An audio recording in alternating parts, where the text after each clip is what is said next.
Well, we finally know what Michael's going to look like in Halloween Kills.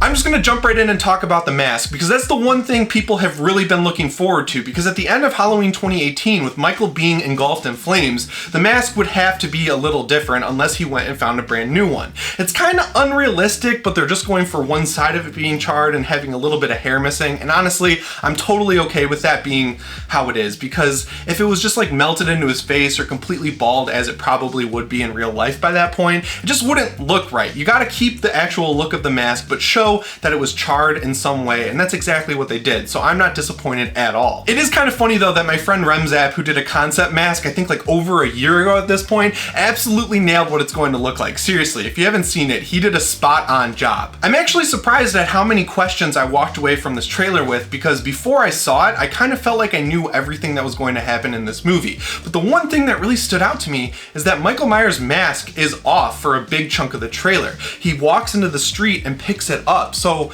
knowing that he had it on at the end of Halloween 2018, and we know he escapes that basement because we've seen him outside on Laurie's porch, who takes the mask off? Is it Tommy Doyle? Is it Lindsay Wallace? Like, why would the mask come off at any point? And I also have to point out, it is a little bit weird that he has a sort of bandage on his hand where his fingers were shot off. The only real possibility I can think of is maybe that shot we saw of him on Laurie's porch where he's just standing there and the whole house is engulfed in flames. Maybe that's not him walking away and walking to Haddonfield. Maybe he takes 2 steps forward and passes out, because in this universe he is still pretty much human. He has some supernatural abilities, obviously, because he's still alive, but they're kind of going with that whole vibe of him just being a human being, powerful serial killer. So maybe he faints, they take the mask off, and another thing that's making me think that is that in the trailer when he picks up the mask, his hand has a bandage wrapped around it. And I can't see Michael Myers stopping and taking the time to like bandage up his hand. I feel like he would just let it keep bleeding and just go and kill as many people as he can before he finally just falls.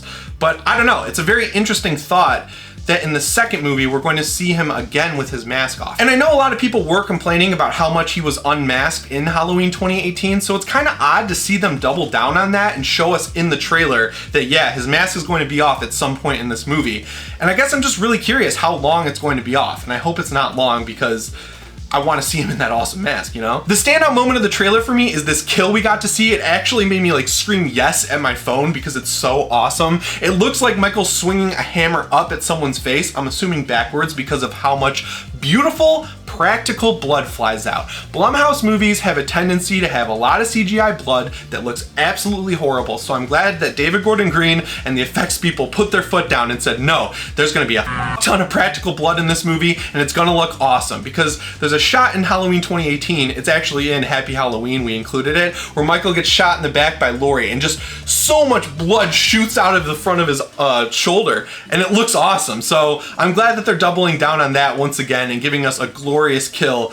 I'm just so excited. I'm glad they put that in the trailer because I don't want to wait a year for this movie at this point. I just want to see it. It looks amazing. Based on how many of the shots we got show Allison outside, what I'm assuming is once they get to Haddonfield Memorial and they learn that Michael is still alive and out there killing again, she's gonna book it right out of the hospital and go find Cameron. We can also piece together that Karen's going to leave the hospital because there's a shot up on her where you can see that she's clearly not indoors. So what I'm assuming is she's not gonna realize Allison leaves right away, and then once she does, she's going to leave and go out and try and find her. And what this shot of Allison screaming says to me is that someone is getting brutally murdered right in front of her, and just based on how devastated she looks, it's telling me that it's either her mom, Cameron, or Cameron's dad. It's definitely not going to be Laurie because we all know she's got to make it to Halloween Ends, but I have a good feeling that someone very close to Allison Strode is going to die in this movie, because that'll give her her sort of hero moment to rise up and fight Michael either at the end of this movie or in Halloween Ends. Because they've already shown so much of it, it's weird that there's only one very quick shot of the flashback, but we see Lonnie running away from the shape, and that means we're going to see this mask in the movie, which I'm just very excited for that. I hope they nail the mask, but based on how well they did with the 2018 one, I don't think we have anything to worry about. I love seeing the retro Halloween decorations on the house in the background. That really stood out to me as something very cool. I'm so excited for that flashback. I wasn't really into it in Halloween 2018 when that was rumored to be happening because they hadn't proven themselves yet, but because Halloween 2018 was so good and we know that they know what they're doing, now I'm like, okay, you can go back and play around in the original movie's world. That's totally fine. They they earned it. Speaking of decorations, I am disappointed that there just aren't enough of them. That was one of my biggest complaints with Halloween 2018, that while Charleston, South Carolina looks a lot more Midwestern than Utah or California or these other places where they've shot Halloween movies, it just would have been nice if they really punched up all of the decorations for Halloween. I don't want it to be like Trick or Treat where it's absolutely dripping in orange lights and jack-o'-lanterns and people running around in costumes, but they had one great shot during the one take in 2018 where the street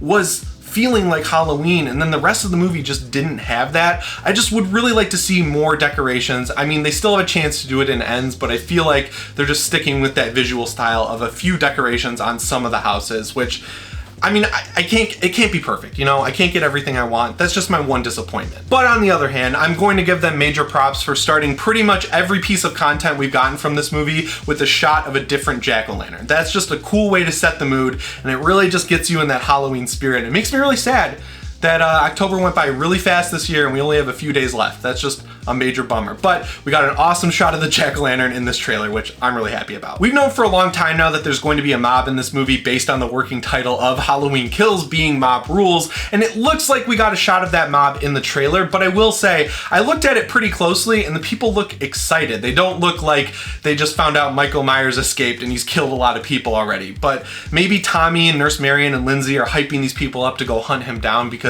I think that's what's eventually going to happen. It's just striking me a little odd that this dude in the background is like clearly very happy. So maybe it's a Halloween festival or something like that, but again, there's an ambulance in the background. So it's just like, it's a weird tone in that shot, and I gotta think that maybe it's what I just said, where they're hyping themselves up to go find Michael. And we also know that David Gordon Green said this is their Empire Strikes Back, which means they're going to lose. And just the idea of Michael Myers just slicing his way through a mob of people is the coolest thing I think I can imagine. Based on the very few shots of Laurie we see in this trailer, I'm still sticking with my prediction that she's spending most of the movie in the hospital and that she'll be pretty much sitting it out. They have so many new characters they're bringing back in to focus on, and they still have Allison and Karen. Like, there's a lot going on in Halloween Kills, obviously. So if you let Laurie take a back seat and just don't do the same thing again, where it's like Laurie going to fight Michael Myers, then in Halloween Ends, she can come out of the hospital and finally kill him off, or maybe he'll kill her.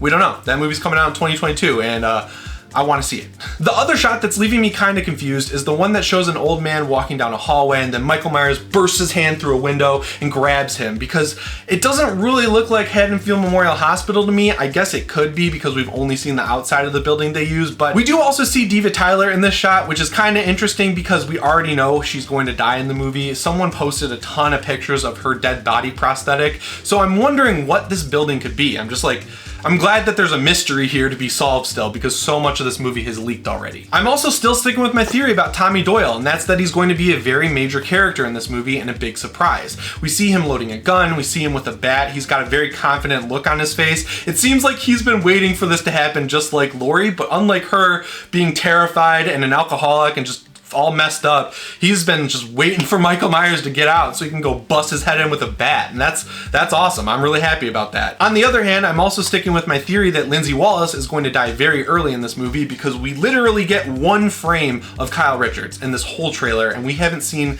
really anything about her character. So I feel like if any of these major returning characters are going to die, it's definitely going to be her. And the last big Easter egg we have to talk about is Marion Chambers sitting in the car and Michael Myers smashing the window with his hand. It's a little on the nose because if you remember, which I'm sure you do, in the beginning of Halloween 1978, that's exactly the same shot when he climbs on top of Loomis's car and smashes the window right in her face. So a little on the nose, but hey, they didn't have any other crazy Easter eggs as far as I can tell, so I'll give them a pass on that one. And even though Halloween is different this year with movie theaters still being closed, Halloween Kills being delayed, trick-or-treating being canceled in a lot of places, you're not supposed to have parties with your friends and stuff like that, I hope that all of you can still find a good way to have a fun Halloween. It's the best day of the entire year, and no one's gonna be able to take that away from us. Here's a picture of me and my friend Cortland dressed up as Michael Myers last night, which was a lot of fun. I think our costumes are pretty good. So if you have an awesome Michael Myers costume, tag me on Twitter and Instagram at Jimmy Champane. I'd love to see it. And let me know what you're dressing up as for Halloween down in the comments as well. Anyway, guys, my name is Jimmy Champane, and I'll see you in the next one. Shape on.